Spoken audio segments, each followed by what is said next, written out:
अब आपको पश्चिम एशिया के हालात बताते हैं। वहां से हमारे पास एक ग्लोबल फिक्र बढ़ाने वाली बड़ी खबर है।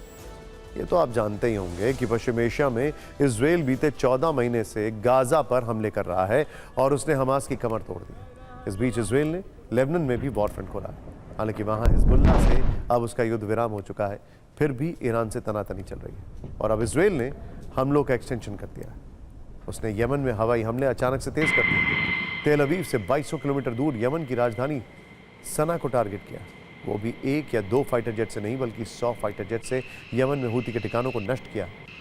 इजराइल हूती वॉर पर यह रिपोर्ट आपको देखनी चाहिए। इजराइल के लड़ाकू विमानों ने तेल अवीव से उड़ान भरी और 2200 किलोमीटर दूर जाकर यमन पर एयर स्ट्राइक की। यमन पर हमला करने वाले 100 लड़ाकू विमानों में इजराइल के F-15 और F-16 फाइटर जेट भी शामिल थे। खबर है कि इस एयर स्ट्राइक में इजराइल ने ईरान से यमन तक वेपन सप्लाई लाइन पर हवाई हमला किया।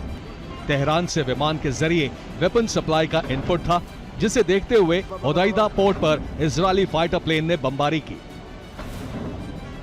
राजधानी सना में हूती के ऑयल इंफ्रास्ट्रक्चर, वेपन डिपो और मिसाइल लॉन्चर साइट को टारगेट किया।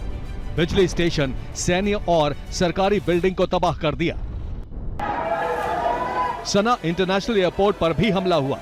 उस समय हुई भगदड़ की तस्वीरें भी सामने आई हैं। लोगों में चीख पुकार मची थी।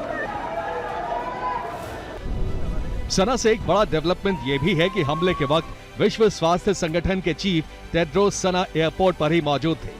संयुक्त राष्ट्र के विमान में सवार होने वाले थे। हमले में वो बाल बाल बचे। टेड्रोस ने बाद में जानकारी दी कि इस अटैक में उनके चालक दल का एक सदस्य जख्मी हुआ है। टेड्रोस यमन में हिरासत में लिए गए यूएन कर्मचारियों की रिहाई के लिए आए हुए थे। वैसे यमन पर 100 फाइटर जेट से स्ट्राइक के बाद इजराइल के पीएम बेंजामिन नेतन्याहू ने हूती को चेतावनी दी। कहा, हूती को हमास और हिजबुल्लाह की तरह खत्म कर देंगे।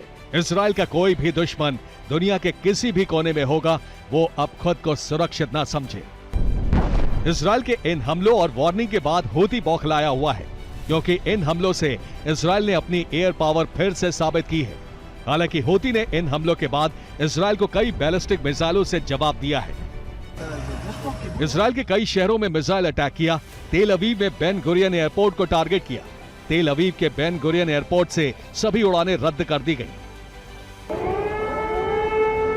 हालांकि इस बीच इजराइल का दावा है कि हूती ने भले ही इजराइल पर कई मिसाइलें दागी हों, लेकिन इजरायली एयर डिफेंस सिस्टम ने हूती के 99% हमलों को नाकाम कर दिया है।